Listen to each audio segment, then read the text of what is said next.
Bienvenue donc dans ce cours qui concerne les bases de la comptabilité générale. Donc il s'agit d'expliquer comment enregistrer des opérations simples dans les comptes de l'entreprise. Pour pouvoir le faire, nous allons commencer par passer en revue les différents types de flux concernés par les opérations réalisées par une entreprise. Donc nous allons partir d'un flux quelconque, ici en haut de l'écran, et nous allons petit à petit détailler ce flux. Donc la première distinction que l'on peut rencontrer, c'est la distinction entre des flux internes et des flux externes.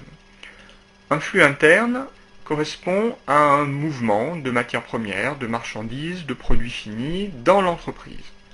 Par exemple, des marchandises qui vont passer des ateliers aux zones de stockage ou des stocks sur les rayons du magasin.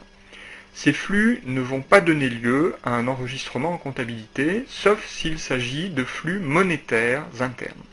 Par exemple, nous allons retirer des espèces de notre compte en banque, ou inversement, nous allons déposer des espèces sur notre compte en banque. Hormis ces exemples, nous ne tiendrons pas compte des flux internes dans ce cours. Donc pour l'instant, je les laisse de côté. Plus intéressant pour nous, les flux externes, qui sont en fait des flux qui relient l'entreprise à d'autres partenaires de son environnement, donc des fournisseurs, des clients, des banques, des salariés, etc. Dans ces flux externes, nous allons distinguer des flux physiques et des flux monétaires. Les flux physiques correspondent à des mouvements de biens ou de services. Les flux monétaires vont correspondre, bien évidemment, à des mouvements d'argent réalisés soit au comptant, soit différés, c'est-à-dire à crédit.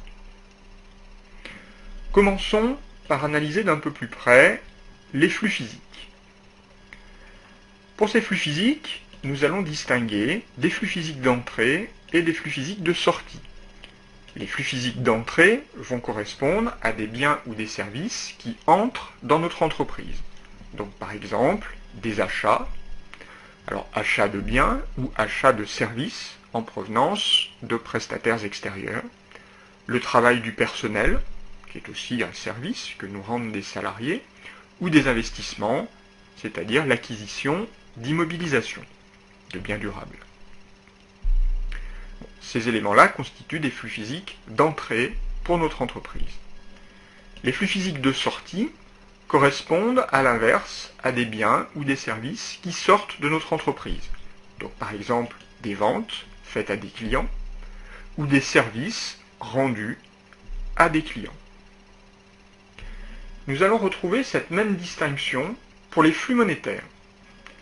Les flux monétaires d'entrée vont correspondre à des sommes d'argent dont nous bénéficions, donc par exemple des paiements reçus des clients, des apports d'argent réalisés par des associés, ou des emprunts auxquels nous venons de souscrire. Inversement, les flux monétaires de sortie correspondent à de l'argent qui sort de notre entreprise, donc par exemple le paiement envoyé à des fournisseurs ou des remboursements d'emprunts. Pour les flux monétaires, nous allons avoir besoin de faire une distinction supplémentaire. En effet, nous allons devoir distinguer les flux monétaires au comptant des flux monétaires différés. Cela va se traduire de la manière suivante. Pour les flux monétaires d'entrée, nous aurons donc des flux monétaires d'entrée au comptant, qui correspondent à des paiements immédiats, par exemple d'un client qui nous envoie un chèque. Nous aurons des flux monétaires d'entrée différés, c'est-à-dire des sommes qui nous sont dues, mais qui ne seront pas payées immédiatement. Par exemple, un client doit nous payer dans 30 jours. Ou bien quelqu'un doit nous rembourser un prêt dans 6 mois. Du côté des flux de sortie, nous aurons des flux monétaires de sortie au comptant, c'est-à-dire des sommes d'argent que nous allons payer immédiatement. Par exemple, nous payons un fournisseur par chèque bancaire. Et les flux monétaires de sortie différés correspondront à des sommes d'argent que nous allons payer, mais dans un futur plus ou moins proche. Par exemple, le paiement d'un fournisseur qui aura lieu dans 60 jours, ou bien le remboursement d'un emprunt que nous avions contracté qui aura lieu dans 5 ans. Une fois les flux repérés, nous allons devoir les enregistrer. Pour les enregistrer, la convention comptable est la suivante. Nous allons utiliser un compte. Alors le compte a la forme d'un T, de manière schématique. Nous allons inscrire au-dessus du T son numéro et son nom, puisque chaque flux sera enregistré dans un compte différent selon sa nature. Par convention, les flux d'entrée vont s'enregistrer dans la partie gauche du compte. Ils correspondent à des emplois. Et les flux de sortie vont s'enregistrer à droite du compte et s'appellent des ressources. En termes comptables, la gauche du compte s'appelle le débit et la droite du compte s'appelle le crédit. Alors, comment va-t-on déterminer le numéro et le nom du compte qu'il va falloir utiliser? Eh bien, pour cela, il existe une correspondance entre les flux que nous aurons repérés et les comptes du plan comptable général. Le plan comptable général s'organise en 7 classes numérotées de 1 à 7, qui chacune correspond à une ou plusieurs catégories de flux. Par exemple, si nous avons dans nos opérations comptables un flux monétaire d'entrée comptant, eh bien nous trouverons le compte correspondant dans le plan comptable dans la classe numéro 5. Pour bien comprendre comment utiliser le plan comptable et enregistrer nos flux, eh bien, nous allons prendre quelques exemples.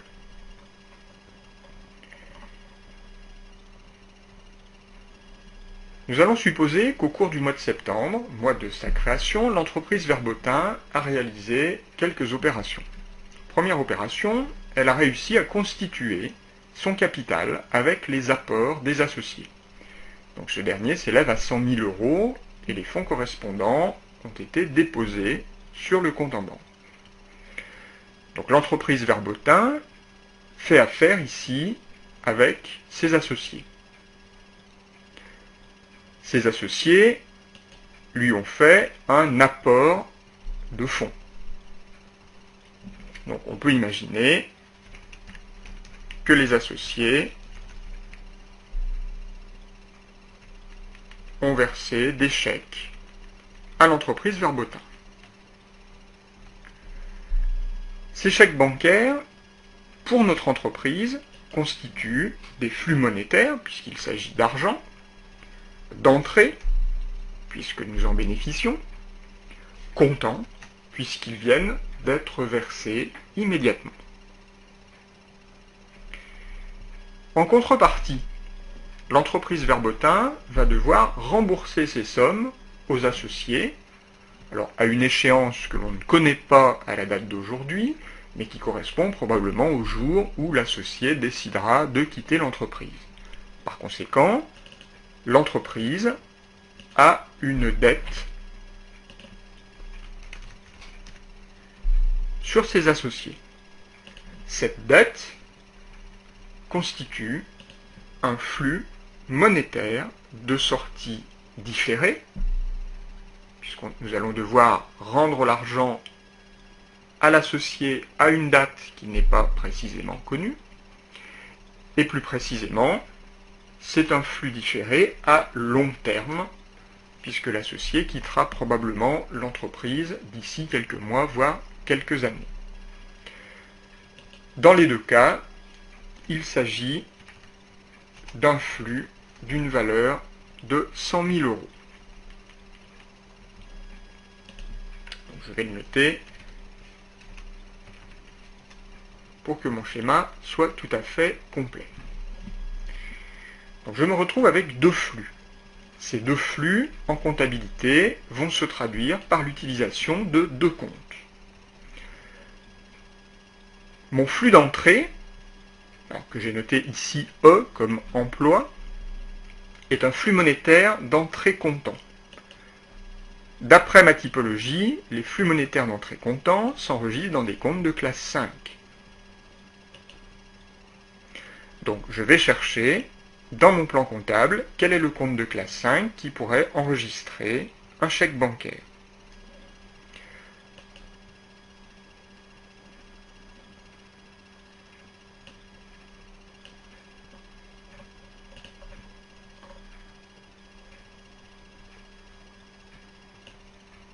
J'ouvre donc mon plan de compte.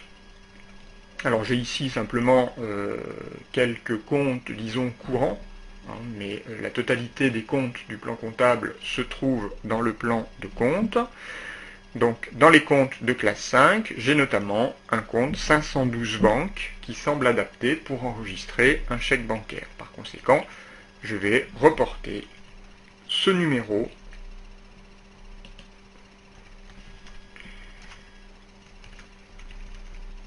et le nom sur mon premier compte. Mon chèque bancaire est un emploi, donc un flux d'entrée. Par conséquent, je vais enregistrer la somme 100 000 € au débit du compte, donc à gauche. Pour le deuxième flux, qui est un flux monétaire de sortie différée long terme. D'après ma correspondance, les flux monétaires de sortie différée long terme s'enregistrent en classe 1. Donc je vais aller rechercher dans mon plan comptable, en classe 1, un compte qui pourrait enregistrer une dette sur les associés. En l'occurrence, une dette sur les associés, c'est ce que l'on appelle le capital social, donc c'est le compte 101. Donc je reporte le numéro de ce compte, capital. Comme il s'agit d'un flux de sortie, une ressource, d'après ma convention, je dois enregistrer les 100 000 € à droite du compte, c'est-à-dire au crédit. Voilà ma première écriture enregistrée en comptabilité. Alors, nous vérifierons pour chacune des opérations que les montants enregistrés au débit des comptes sont égaux aux montants enregistrés au crédit, puisque l'entreprise ne donne rien à ses partenaires sans recevoir quelque chose d'équivalent en contrepartie. C'est ce que l'on appelle le principe de la partie double. Prenons un deuxième exemple. Nous allons imaginer que l'entreprise reçoit l'accord pour l'emprunt qu'elle avait sollicité auprès de sa banque. Son montant de 50 000 € est porté sur le compte en banque de l'entreprise. Quel est le flux d'entrée? Eh bien, c'est probablement un virement bancaire qui est réalisé sur le compte de l'entreprise. Ce virement bancaire a une valeur de 50 000 €.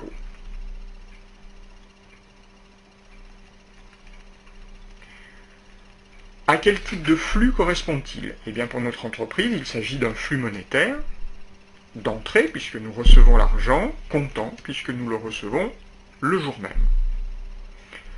En contrepartie, que devra faire l'entreprise? Eh bien, elle devra rembourser la banque. Par conséquent, elle aura une dette de 50 000 €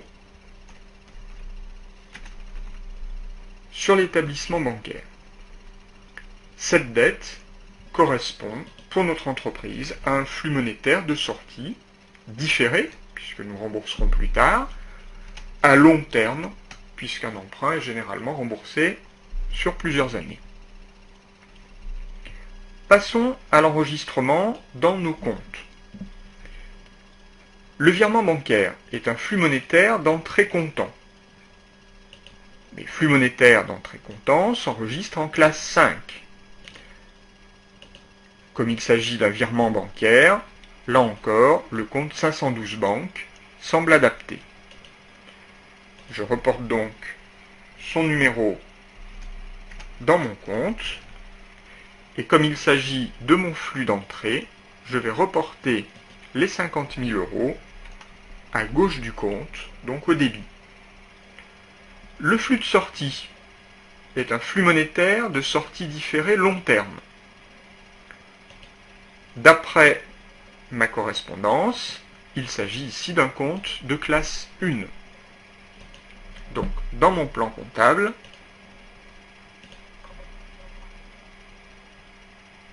je vais utiliser le compte 16, emprunt, qui semble adapté. Je reporte son numéro et son nom. Comme il s'agit d'un flux de sortie pour notre entreprise, la convention d'enregistrement m'oblige à enregistrer le montant au crédit de ce compte, donc à droite. Alors le moyen mnémotechnique est simple. En fait, il suffit de regarder le sens de la flèche pour savoir de quel côté le montant doit être enregistré. Si la flèche pointe à droite, nous allons l'enregistrer à droite du compte. Si la flèche pointe à gauche, nous allons l'enregistrer à gauche du compte.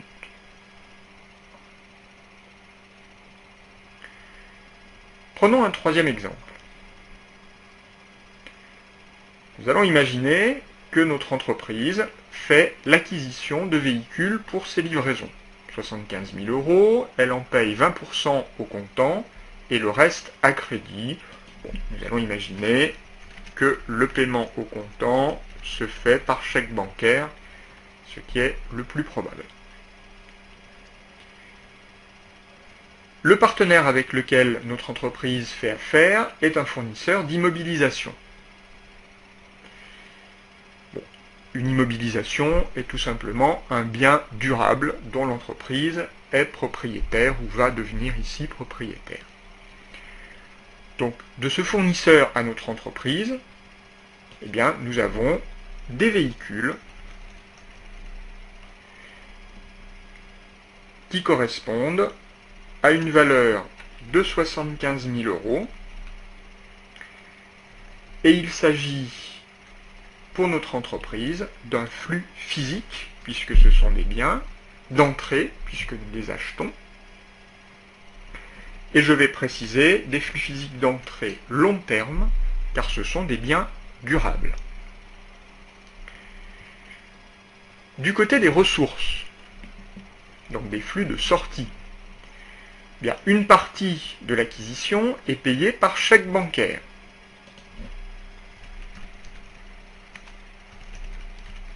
Elle correspond à 20% du total, donc 20% de 75 000, cela me fait 15 000.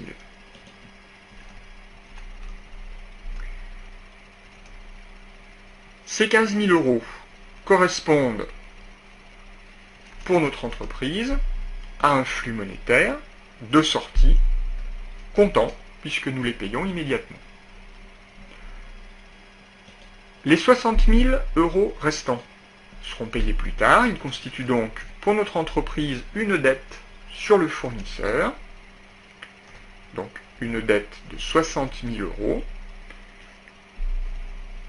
qui correspond à un flux monétaire, puisque c'est de l'argent que nous allons payer, mais nous ne le payons pas tout de suite, donc c'est un flux monétaire de sortie différé, court terme, puisque les dettes sur les fournisseurs sont généralement payées dans les semaines qui suivent. Nous avons donc trois flux différents, ce qui va se traduire dans notre comptabilité par l'utilisation de trois comptes. Commençons par le flux d'entrée. Donc le véhicule est un flux physique d'entrée long terme. Donc d'après notre correspondance, les flux physiques d'entrée long terme qui correspondent à des biens durables s'enregistrent en classe 2. Dans notre plan comptable général, eh bien, il existe le compte 2182 matériel de transport qui est adapté à la situation. Donc je vais reporter ce compte 2182 matériel de transport.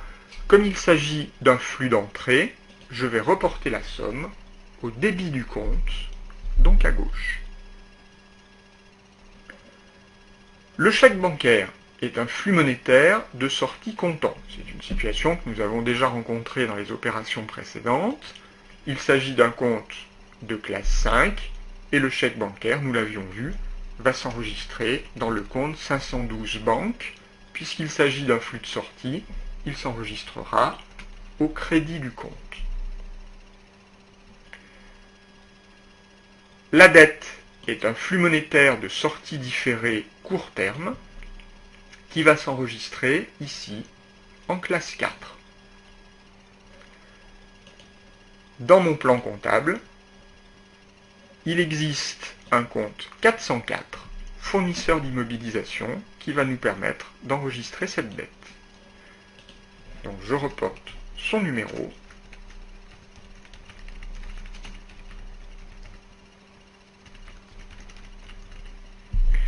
Et comme il s'agit d'un flux de sortie, je vais enregistrer l'opération au crédit du compte. Je respecte bien le principe de la partie double, puisque j'ai enregistré 75 000 au débit d'un compte et 75 000 au crédit des deux autres comptes. Donc l'équilibre est bien respecté. Opération suivante. Donc elle achète à crédit pour 15 000 € de marchandises. Donc l'entreprise fait affaire avec un fournisseur. En emploi, donc en flux d'entrée, il s'agit pour notre entreprise d'un achat de marchandises. Donc pour 15 000 €. Donc cet achat de marchandises constitue pour nous un flux physique d'entrée court terme, puisque les marchandises, par définition, sont des biens qu'achète l'entreprise pour les revendre en l'état. Donc elle ne les conservera pas durablement. L'achat est fait à crédit, par conséquent, en ressources, notre entreprise a une dette sur son fournisseur pour une valeur de 15 000 €. Donc cette dette constitue un flux monétaire de sortie différée, court terme, puisqu'il s'agit d'une dette sur un fournisseur qui sera probablement payé au cours des jours ou des semaines qui suivront. Notre achat de marchandises, flux physique d'entrée court terme. Bien, il s'agit d'un compte de classe 6. Donc dans notre plan comptable, très facilement, nous allons trouver le compte 607, achat de marchandises.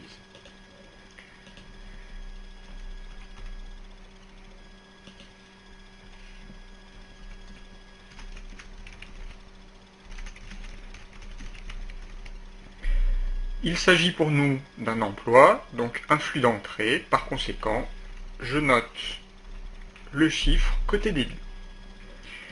La dette, flux monétaire de sortie différée court terme. Il s'agit d'un compte de classe 4. Dans mon plan comptable, je vais trouver le compte 401, fournisseur.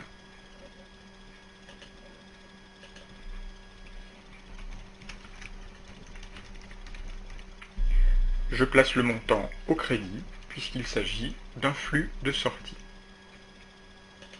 Alors c'est bien 401 et non pas 404. 404 étant réservé, nous l'avons vu précédemment, pour les fournisseurs d'immobilisation.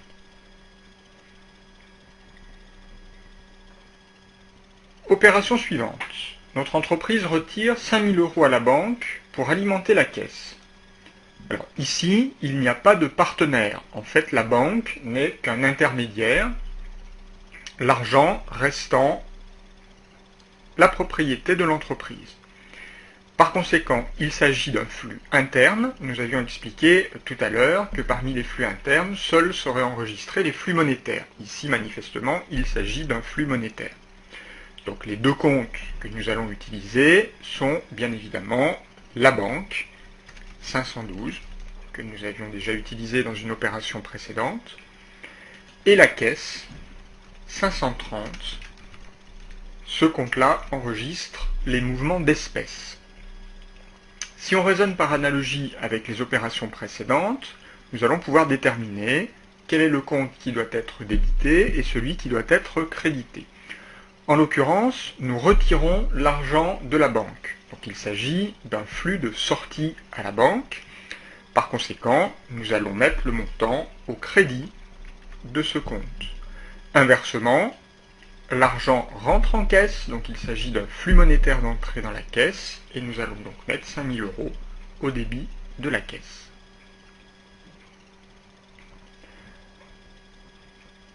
Opération suivante, notre entreprise perçoit un chèque bancaire de 4 000 € au titre d'un loyer pour un immeuble dont elle est propriétaire. Donc le partenaire ici est le locataire. Que fait le locataire? Eh bien, il va verser un chèque bancaire au profit de notre entreprise. Donc pour une valeur de 4 000 €. Ce chèque bancaire constitue pour notre entreprise un flux monétaire d'entrée comptant puisque le paiement a lieu immédiatement.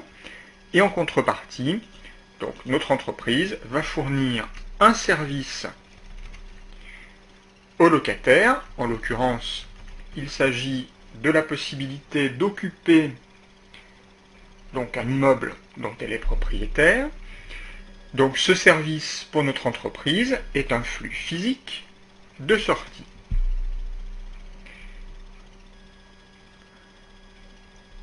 Au niveau des comptes, donc le chèque bancaire, flux monétaire d'entrée comptant, c'est un cas que nous avons déjà rencontré plusieurs fois.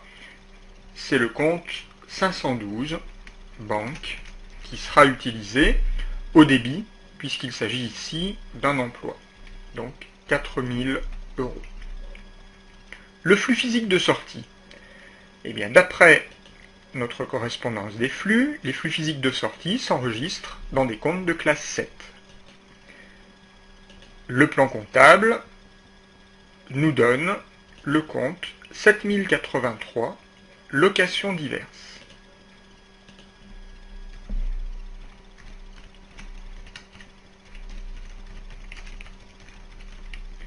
Donc nous allons créditer ce compte puisqu'il s'agit du flux de sortie.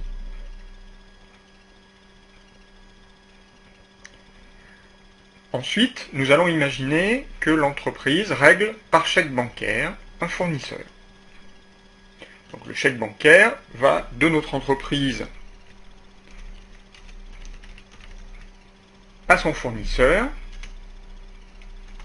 donc 15 000 € qui constitue donc ici une ressource pour notre entreprise. Donc il s'agit d'un flux monétaire de sortie comptant puisqu'on est en train d'effectuer le règlement. En contrepartie, l'achat a déjà eu lieu, donc nous n'allons pas réenregistrer le flux physique d'entrée. En fait, cette opération de règlement fait suite à une opération que nous avions enregistrée précédemment, qui était l'opération numéro D, où elle achetait donc à crédit 15 000 € de marchandises. Nous avions alors constaté une dette sur le fournisseur au crédit du compte 401. C'est donc ce compte que nous allons réutiliser pour constater la disparition de cette dette. Donc ici, je vais simplement noter extinction de la dette de 15 000 €. Je ne vais pas noter le flux, puisque la règle que je vais appliquer, c'est la suivante. Une dette apparaît et disparaît dans le même compte. Par conséquent, je vais réutiliser le compte 401 fournisseur. Cette fois-ci, l'extinction de ma dette constitue un emploi. Je vais donc mettre 15 000 € côté débit. Pour l'autre flux, je raisonne comme je l'ai toujours fait. Flux monétaire de sortie comptant, il s'agit d'un compte de classe 5. Nous savons désormais qu'il s'agit du compte 512 banque. Et je place 15 000 € au crédit.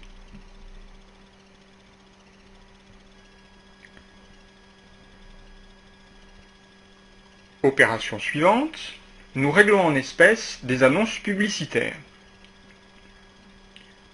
En ressources, eh bien, nous avons des espèces qui circulent de notre entreprise jusqu'à son fournisseur. Le fournisseur étant, en l'occurrence, un prestataire de service. Donc il s'agit d'un flux monétaire de sortie comptant, et en contrepartie, notre entreprise bénéficie d'un service. Il s'agit ici de publicité, donc pour une valeur de 800 €. Donc cette publicité, qui est un service et donc un flux physique d'entrée, et comme tous les services, nous allons considérer qu'il s'agit d'un flux physique d'entrée court terme. Au niveau des comptes, mon flux monétaire de sortie comptant s'enregistre bien évidemment dans un compte de classe 5. En l'occurrence, c'est un compte que nous avions utilisé tout à l'heure, qui est le compte 530 caisse.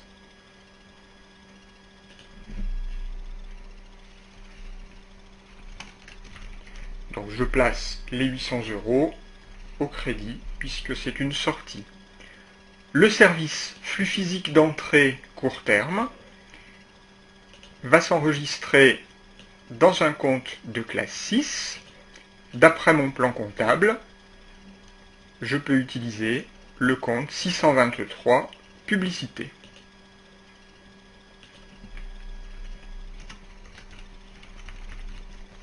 Et ce sera donc, bien évidemment, au débit, puisque c'est mon flux d'entrée.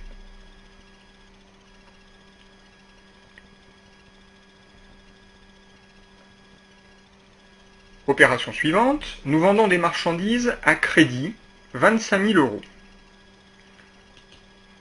Les marchandises vont de notre entreprise à son client.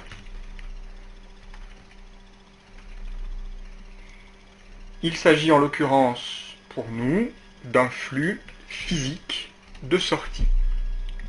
En contrepartie, le client nous doit de l'argent, par conséquent, nous avons une créance de 25 000 €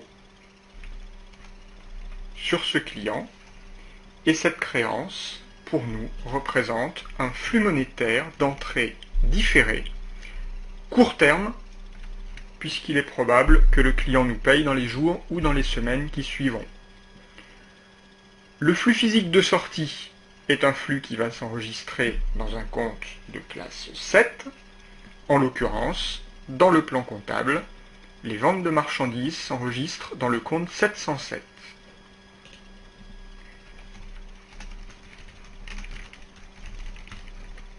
Et je vais placer 25 000 € côté crédit, donc en sortie. La créance, flux monétaire d'entrée différée court terme. D'après ma correspondance, elle va s'enregistrer dans un compte de classe 4. Il s'agit d'une créance sur un client. Je vais donc utiliser le compte 411 client. Et je vais débiter ce compte de 25 000 € pour constater mon flux d'entrée.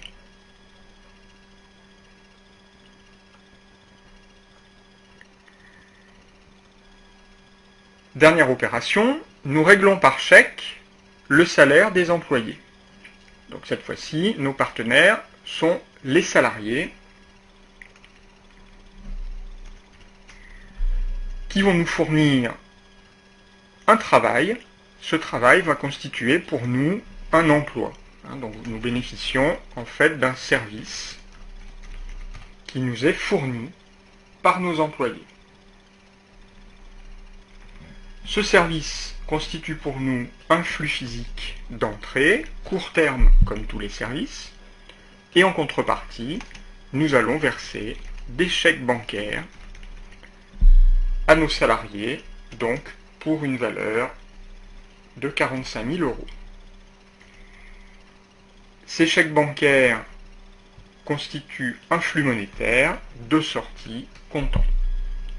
Ce flux monétaire de sortie comptant s'enregistre dans un compte de classe 5. Ce sont des chèques bancaires, donc il s'agit du compte 512, banque, 45 000 € au crédit.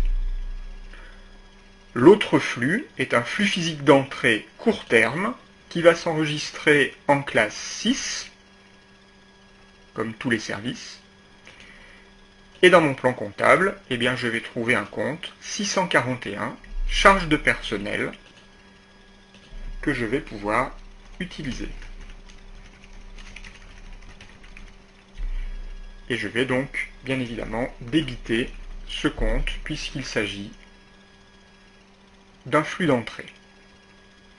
Donc la méthodologie est toujours la même. Il s'agit de faire l'analyse de l'opération en termes de flux. Lorsque l'on connaît le flux, déterminer quelle est la classe de compte concernée, et à partir du moment où la classe est connue, trouver dans le plan comptable le numéro du compte qui convient. Quand on a le numéro du compte, on le reporte et on place le montant soit au débit, soit au crédit, selon qu'il s'agit d'un flux d'entrée ou un flux de sortie.